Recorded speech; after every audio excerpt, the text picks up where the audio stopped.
You'll spend 80,000 hours at work. You're here because you want those hours to count. Hi, I'm Zoe Schofield. And I'm Erica Sosna. A warm welcome to the Career Equation podcast. On this podcast, we take time out from our award-winning careers consultancy to share a game-changing formula to help you solve the sum of your life. Each week, we and our guests use the career equation to explore their story so far and help them unlock the secrets of a fulfilling career.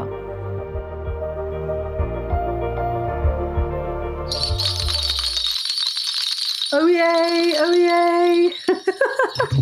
I've got my Christmas bells, Zoe. I've got my Christmas bells. You've got Christmas bells. I've got Christmas earrings. Oh, very snazzy. They don't make a noise. Yeah, I'm a Christmas scarf. I'm a Christmas jumper. Yeah, it's all a go-go, people. It is Christmas-tastic. I have the bells alone.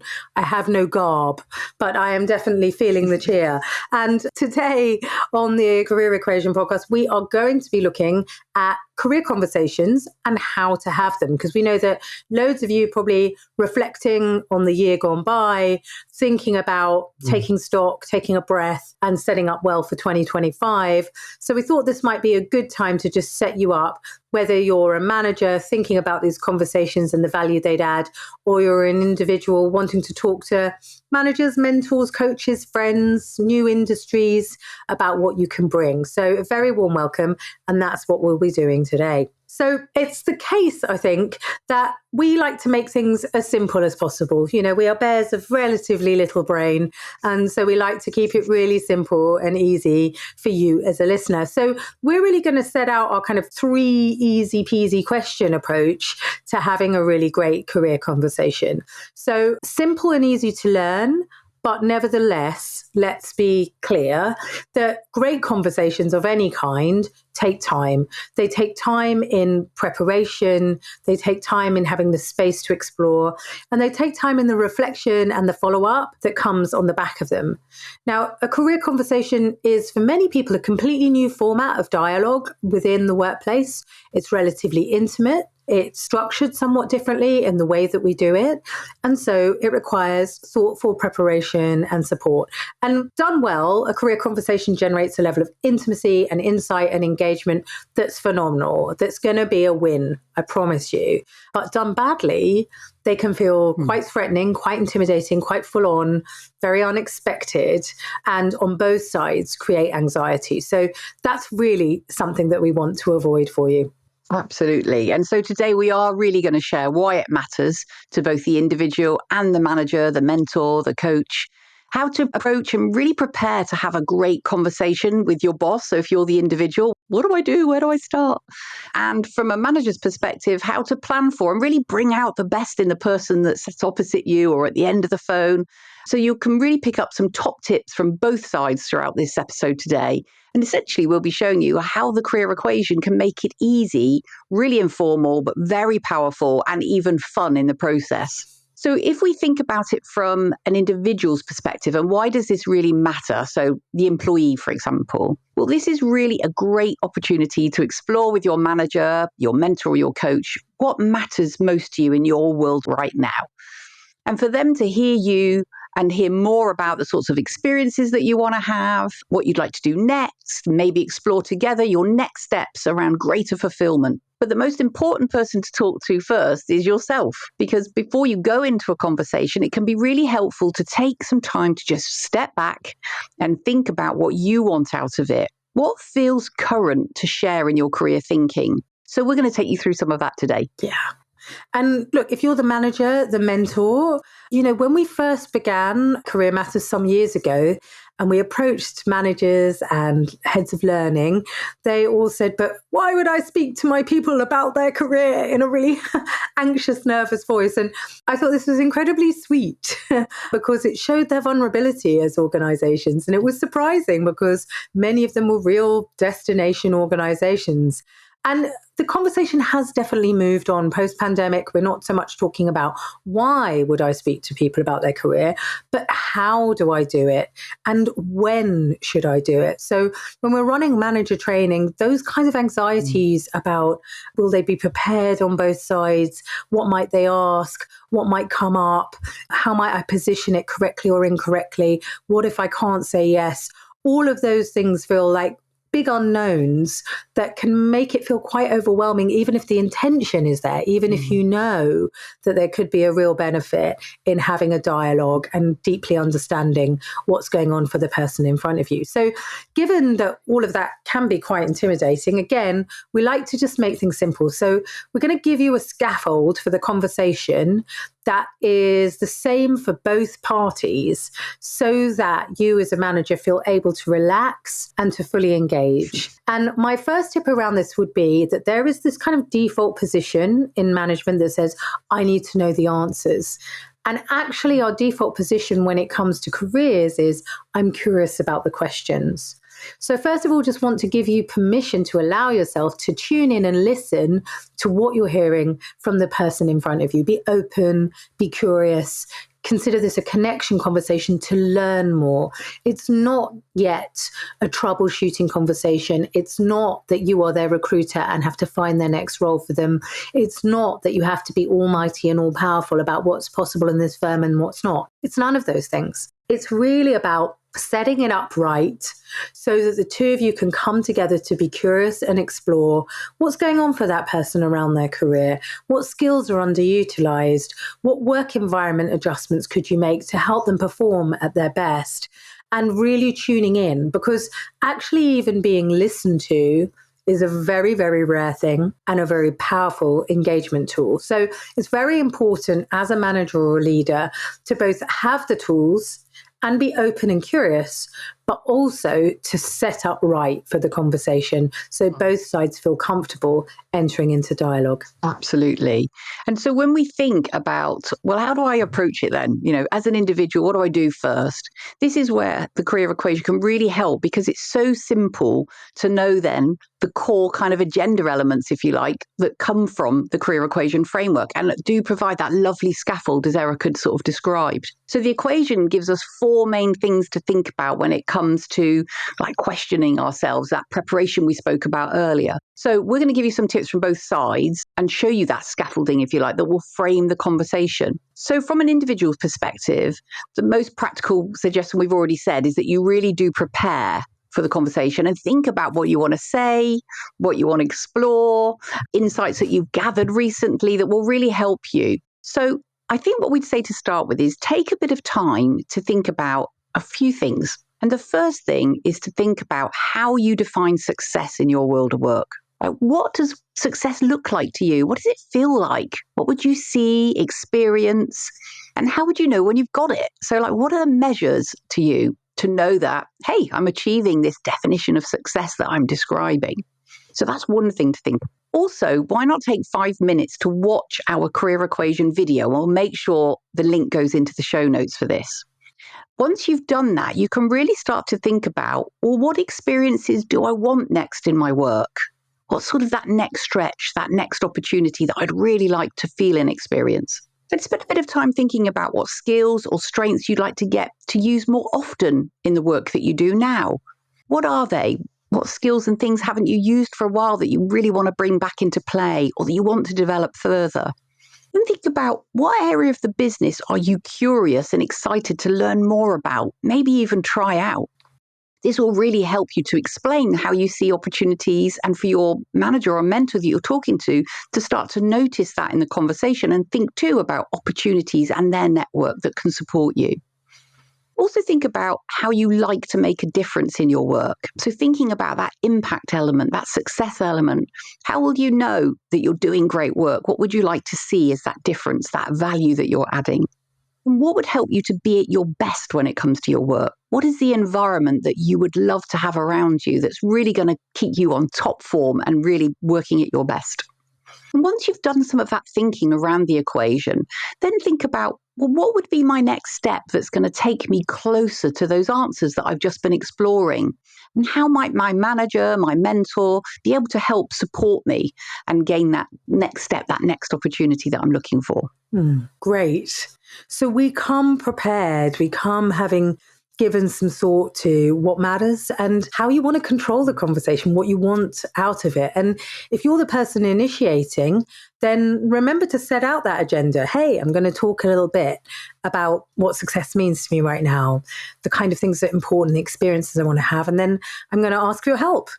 So set out that agenda. And the same is true with the manager. So if you're the manager, then you too can watch our career equation video, and that will give you the structure. And indeed, you can also listen back to some of our podcast episodes where we're running that structure in a sort of gentle story exploratory mode. And this will be hugely beneficial for you as well as a manager. You have a career too. So doing this work for yourself to speak to your manager will also be useful. But if you're on the asking side of this conversation, if you're the one who's going to initiate it, then sending agenda out in advance to give the other person a chance to have a think about the kind of things that Zoe has just described. And we said we'd keep it easy peasy. So here is the agenda.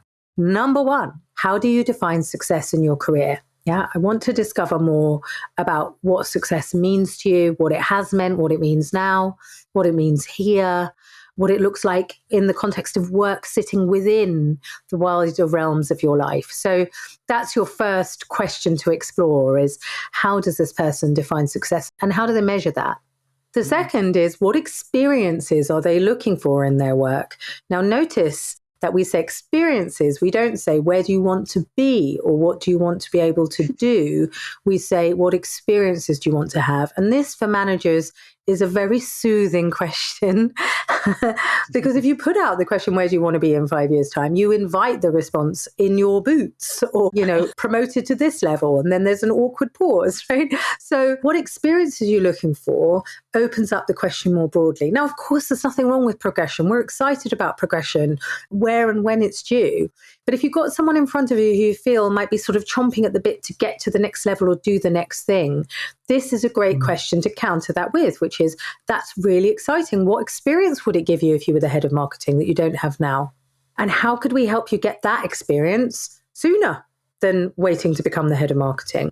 So it's not saying no to progression, but it's opening up the career discussion in a completely different way and creating opportunities for the two of you to find synergies where it could be a win-win. They want to do more or experience more or discover more, and you're really able to give that opportunity in a way that's really liberating, exciting, frees up more of your energy and bandwidth. So some of the questions that sit underneath what experience you're looking for are really classic career equation questions. So skills, what are you really good at? What do you want to be using more? Passion, what do you enjoy doing? What gives you energy? What are the favorite bits of your role? What do you miss doing more of or would love to be involved in? That kind of thing. Impact, as Zoe said, really getting underneath what matters to them. How are they measuring a successful life? And then work environment, the environmental fit. What needs to be in place to help you be at your best? And what's getting in the way of you being at your best environmentally right now? Perhaps it's about anything from, pace to culture to clarity on the strategy to the right tools for the job, and having the opportunity to open up that dialogue and discover where those blocks are is so useful for you as a manager in terms of harnessing the potential of the person in front of you and taking care of their well-being the best you can. And then the last question is then, so what's your next step? What's your next step? And how could we support you in that? What's the goal? What are you thinking feels like the next direction or the next stepping stone for you? Where would you like to get to when? And how can we help? So, number 1, how do you define success? Tell me more about that. Number 2, what kind of experiences are you hoping to have in your career in 2025? And number 3, how could you get it? What are you thinking about next steps? How can we help you with that? Really simple, easy peasy, but give it to them in advance to allow them to have a chew over and to be prepared. And you also do some thinking in advance about, what do you think you know or assume that you know about the answers to this question in relation to this person? What are you curious about? Where are the gaps in your knowledge? What might have changed? And what's the feedback that you want to give them where you see their sweet spot? Where could they really accelerate in terms of aptitude, ability, pleasure, when they're at their best? Can you have a little bit of good feedback available for each of those 4 components of the equation that allow you both to compare notes and enjoy that discussion? Thank you, Erica. Such sound advice there. Absolutely. So let's think about top tips then in terms of from an individual's perspective. We've already said prepare well. Really take time to think about what you want to say, to suggest the agenda, take control of the conversation so you know that you're going to have the opportunity to really share what's coming out from your heart, what you've discovered for your own reflections and insights. So make sure you take that preparation really seriously. Don't be afraid to ask for what you want. They don't necessarily have to say yes to everything, but they are really invested in helping you to grow as an individual and keeping you within the organization because you're incredibly valuable to them. They want you to gain the experiences that you desire. But remember, though, that it is your career and you own it. No one else is going to know more or care more about your aspirations and where you're heading next than you. So make sure that you're the one that makes it happen for you. Get good support along the way. You have a network of people around you, a network that you can grow further, and good support will be there. Just make sure you really do access it and utilize it. Brilliant. So important for having that time to just take stock and to plan well and to show up well and to ask for what you want. All really, really important. And if you're the manager listening to this or a mentor wanting to really get underneath the skin of what's most important to your talent, first of all, remember that they own their career. It's their responsibility. You're not in charge of it. Your job is to nurture, support, signpost, listen, and see what you can do to help them. Remember to set an agenda. Clarity on both sides about what's expected gives you also both a chance to say, actually, I'd love to add in some of this, or it would be really helpful if you brought that, and allows both people to feel prepared and comfortable, ready to listen and have that conversation to explore. Remember that the outputs from this are anticipated as a win-win. So be curious and gain clarity about what they want and how you can support them. All sorts of gains can be had from this. You may discover that they have an untapped ability and talent that's incredibly useful in the business. You might discover that they've been eagerly watching from the side, looking anxious at what's going on in relation to a project where they know that they could fix or solve that problem or run with it, and they're watching someone struggle and didn't want to tread on toes. You might really be able to put someone in their sweet spot and solve a major problem that you're having. Developmentally, in terms of the experiences that they're looking for, there may well be things you can wholeheartedly delegate to them where they're thrilled to have the opportunity to run with it and you're thrilled to have it off your desk. And best of all, that clarity and intimacy that comes from understanding what's important to someone and them really feeling heard, understood, and appreciated.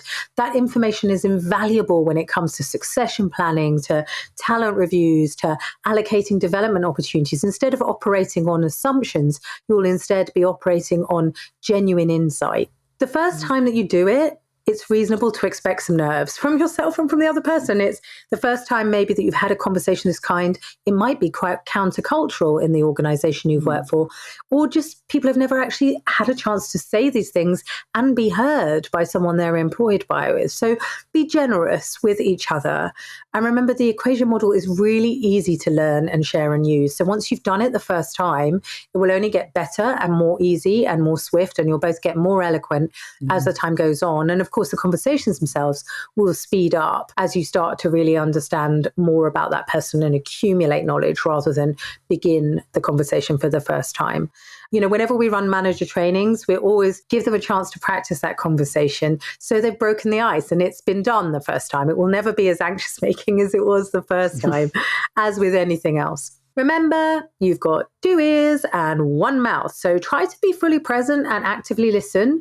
It is useful to use your mouth to play back your understanding. So let me check what I've heard. Let me make sure I've got everything down. Let me just feed back from my understanding. Those things are really useful, both for the other person hearing themselves talk and hearing their reflections played back, but also for you to sense check, because language is a complicated thing. We're using it to exchange what lives in our inner world and try to communicate it to somebody in the outer world. It's always worth sense checking. And last of all, you too, be prepared. What do you already know about this person, but also what signposts might it be useful to accumulate within the business that you might want to bring and be armed to discuss that could be useful to that person? Thank you, Erica. And I think, you and I, we love the equation. We've seen it work thousands and thousands of times for managers, for individuals, to really get to the heart of people's thriving zone in their sweet spot. And it's made a difference in our own lives. I guess what's really lovely is when we hear from other people that we've introduced it to and they share with us like the difference it's making. And it kind of reminded me of, I think it was Sian Tunney, who's a board of directors from Savills, that you said to me that you bumped into. Yes. And she'd said that she'd been on a workshop a couple of years ago, I think a few years ago, and been introduced to the equation. And she said to you recently, I literally use the equation every single day in diagnostic conversations with the people. And I think that just shows us, doesn't it, how simple and practical that it can be in like an hour. That's it. I mean, it can be so valuable in just an hour, in a spot of time. People can take away their understanding of the equation and use it to go, diggy, diggy, diggy, diggy, what's happening in relation to the person in front of me. And also we had Dawn, who was a former director of Capital One, Dawn Keneally, who said after we delivered some line manager training, that managers were so much more confident in running career conversations and now have the tools and the words and the kind of scaffolding, the structure, if you like, to have powerful conversations, and that they weren't having those kinds of discussions a year before that we'd introduced the training. So we know from our own conversations with guests on our pods that so much value can come from just simple questions, nothing complicated, just simple questions that really get to the heart of what matters most to people, but give them the opportunity to tell us their story and tell us what they see for their future. Absolutely, Zoe. And in the pod episodes, that's exactly what we do. We just ask our guests to tell us a story that relates to a particular part of the equation. And as the listener, I think you learn a lot about the person from those questions. So when you dive into our episodes, you'll notice that we listen for these insights about who they are, and we'll often play back what we're hearing and try to draw more insights from what we're together discovering and discussing. And at the end of each episode, we then ask them to score how closely they are in relation to their sweet spot, their thriving zone, in relation to what they've articulated. So it gets them thinking about what they can do next to take them closer to that. So if you listen to the episodes, I think it's quite helpful to just power through and structure those thoughts. Because just notice the size of the next steps that we ask them to do, to keep it small, to keep them excited about taking action, to make that thing actionable. And also notice that the ownership to take action around it sits with them. So whether you are listening to, for example, Heather, who's going to go back and re-clarify her marketing proposition around her improv so that it's exciting rather than intimidating to people who might want to participate in it. And so she really controls the narrative if a third party is introducing her valuable programs to an organization. Or whether you're listening to Charlie, our young medic, who has a pretty clear idea about what he wants, but also needs to adjust his behavior and his energy levels to really marry with his sense of what makes a great doctor and to keep unfolding that discovery. There are so many different examples in the podcast for you to draw from. But remember as well that these you may find the story questions a nice way in as well. So we ask for specific moments, whether there's been perhaps a specific moment this year where you felt you were really using your skills. Has there been a particular moment where you really felt, I love being part of this team? That might also be a nice way in if you're more of a narrative person. So do check out the examples from the podcast. Are there any that you would particularly raise, Zoe, where you've noticed that actions arising as really valuable and tangible for your coachees?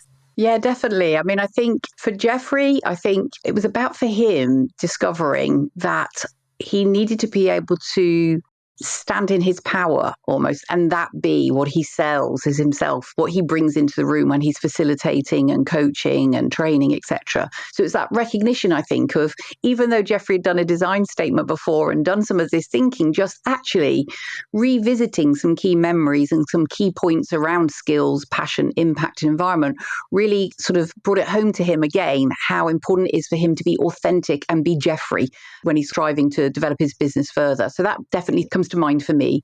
And I think one that also is a slightly different angle, but in Annalise's, she talks very much about the conversations that she started having as a result of learning the career equation. She's somebody who's taken our accreditation. And what she said was it really enabled her to dive in and see people much as a whole person, to recognize that people, when they come to work, bring their whole selves to work. And so things that are happening in their environment, their full environment, make a difference in who they show up. And she really wanted to be authentic as a manager and really hear that. So I think they both stand out to me.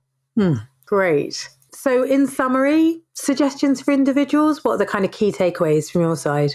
Okay, let's keep it short and snappy. So prepare in advance, really own the agenda and share what it is that you want to talk about when you have the conversation. Don't be afraid to ask for what you want. What are the desires what are the experiences that you want?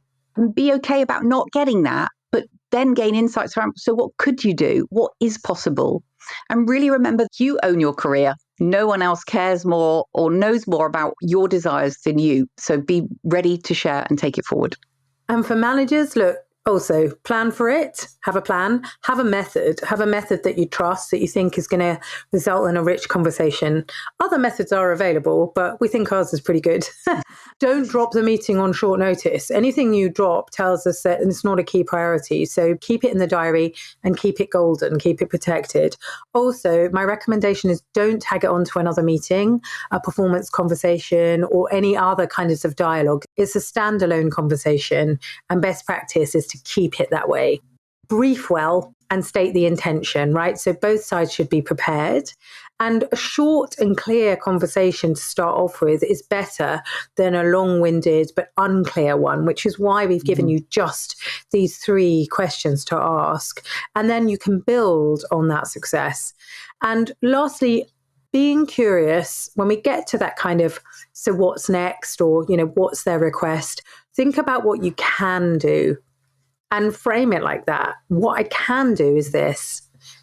Things that are X or Y, I'm probably going to have to take away and have a think about. And if you do say that, do make sure that you come back. And the last thing I would say is that for both parties, documenting the conversation is valuable. And that could go either way. You could ask the person to write up what they thought were their key items and you add in, or vice versa. But obviously, keeping your own notes about what do I now understand about what this person is looking for within the business is incredibly valuable data. So before we wrap up this episode, because we're hurtling towards the end of 2024, and frankly, good riddance from my perspective, we both thought it might be nice to do a bit of reflection about our podcast experience now that we're, 15 episodes in, something like that? Got to be about that. Got to be about that. I mean, we're over the moon because we have, I think, coming up for 40 5-star ratings on Apple, which is pretty amazing for 4 months in. But, like any new venture, there's always rocky moments where we really had to pull on our reserves and pull up our big girl pants and keep going and do the difficult stuff. So we have a feedback format that we call Plus, what was great, and EBI, even better if, for things you might want to improve on next time. So we're going to share a little bit from each of us about podcasting land and all that we've learned. I think 3 things that went really well were both of us jumping on board with both feet and going from concept to launch within 3 months. I think that was pretty amazing. I think we were fortunate in that we had some really good team support along the way, both in terms of like the audio and all the kind of tech stuff, but also the sort of marketing and putting all the different pieces together that are required to launch a podcast. So it was a huge, speedy learning curve, but very exciting. I quite like huge, speedy learning curves, so it kind of quite suited me. I think the other thing that's been like a real pleasure is engaging and networking and meeting new people for the podcast. That just the opportunity, everything from reaching out to people going, wow, their career is really interesting. They've made some interesting twists and turns, or I wonder how they got there. And people being really receptive to that, obviously all the way to planning and structuring and having the conversations themselves, and then producing a really nice tight edit that is full of juice that we hope that our listeners find valuable. So I think those are probably the things that I have most enjoyed and that I felt went really well. I think our initial ambition was to launch simultaneously both audio and video. And we've learned the hard way, as I'm sure, broadcasters already know, that these are 2 completely different modalities and they require different skill sets, different tech, a different approach. And so we haven't done that yet because we haven't felt like the video versions of what we're sharing are as high quality as the pods are. And so the kind of question about, what to do around video and when and how, because we know that lots of people are listening to podcasts on YouTube and it's a good opportunity to get our work out there. But that's probably a 2025 project, I think. I think the second thing was like working at a distance with a new team to do something fast is really tricky. It's one thing if you've all been working together as a virtual team, as we have within Career Matters for quite a long time, you've got all your modalities for working effectively together. But when you're sort of trying to get to know someone and how they work and how they take feedback and all of that, and you're doing it at speed, often in the written, you can't necessarily do it in person or always jump on a call to do that. I found that quite difficult. And that may be my age. I may be a bit too analog for not having any sort of relational face-to-face elements to help us really build a strong team. And then I think the third thing was, despite all the help that we got, I'd never anticipated how much work it takes to do a really good podcast. And I'm very proud. I only like to do things if I think that they're going to be really good and I'm going to feel proud of them. So that creates, you set a high bar for yourself. It creates a lot of work. So sort of learning how to get sort of smoother, perhaps, at the bits that I can control or automate will probably be the learnings for me. Thank you, Erica. And I have to say, I completely agree with all of those pluses and your EBIs, your even better ifs. Yeah. And I think for me, things that I would add, so in terms of what's gone really well, personally, my Dorsetshire voice, as I say, isn't as bad as I thought after all. And I was nervous about that at the beginning. But actually, I've really enjoyed listening back and I've been really proud of the episodes. I feared being the weaker link, and I hope that I've proved that actually I'm just having a great conversation and people will love to listen more about this, more about the guest. It's not about me, but I've kind of had to get past that Dorset voice kind of thing. Secondly, I think good planning and prep, it always goes a long way. And I think the way that we approached our kind of guest briefing questionnaire to give them some insights and help them get set up technically and being ready for what was about to happen and really asking some initial questions to get them thinking already was really, really helpful. And of course, it helps them as well as us in terms of our preparation. So I think that was really good.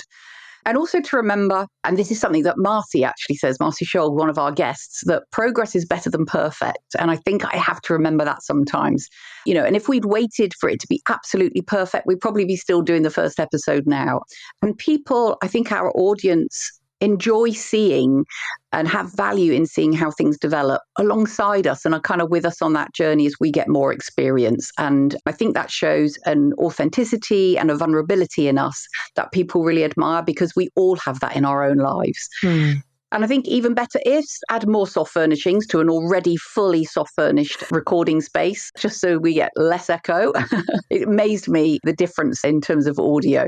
Make sure you've got a really good microphone. We went through a few trials my side, definitely. Yeah. And you will have heard an odd episode of mine where I clearly didn't have such a good mic at that particular point. And I think for me personally, also even better ifs is to stop feeling awkward, perhaps, about self-promotion of sharing episodes where it's me that's perhaps the facilitator of the conversation, and to feel proud and less awkward about that sort of promotion, if you like. That's a couple of things, that sort of stand out for me in terms of even better ifs.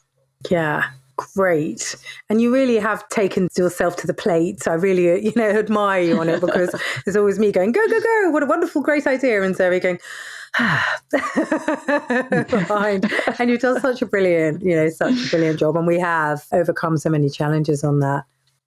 So finally, remember, when it comes to having quality career conversations, respect people's time, don't cancel, set out your intent, make sure you've got a career philosophy and a method that's consistent across your organization. That's how you build scale of understanding, capacity, and confidence in career conversations. And know on both sides, what is it that you want out of the conversation? So if you're a career coaching enthusiast, whether that's an independent expert, whether you are in-house as a coach or a talent professional, a manager, a mentor, and you think you might like to equip yourself with some of these tools, we have an ICF accredited career coaching program coming up to take your practice to the next level. And get in touch, because we've got a next cohort that starts on the 20th and 21st of January, and there are just a few spots left. So we would be delighted to tell you more about it and to share in person, virtually in person, some great tools with you that will equip you to be able to have these conversations day in, day out. And you can find more information on our website, and a link will also appear in the show notes, or just DM Zoe or I on LinkedIn, and be really happy to have a chat. So it just remains to say season's greetings to you all, one and all, from us both. And thank you so much for tuning in and supporting us. Absolutely. Festive fun to everyone, and we'll see you in 2025. All the best. Ciao, ciao. Bye-bye. Thank you for tuning in to today's episode of the Career Equation podcast. Stay connected with us on socials for more career insights, behind-the-scenes moments, and updates on upcoming episodes. And if you'd like to work with us, visit the Career Equation website or click the links in the show notes. Remember, the Career Equation isn't just a podcast, it's a journey towards unlocking your full potential, enjoying your life, and doing remarkable stuff. Until next time, keep solving those career equations and pursuing your path to success. And don't forget to share your thoughts and feedback with us. Your input shapes the future of our show. Until next time, keep solving those career equations and pursuing your path to success. This is Erica Sosna And Zoe Schofield. Signing off.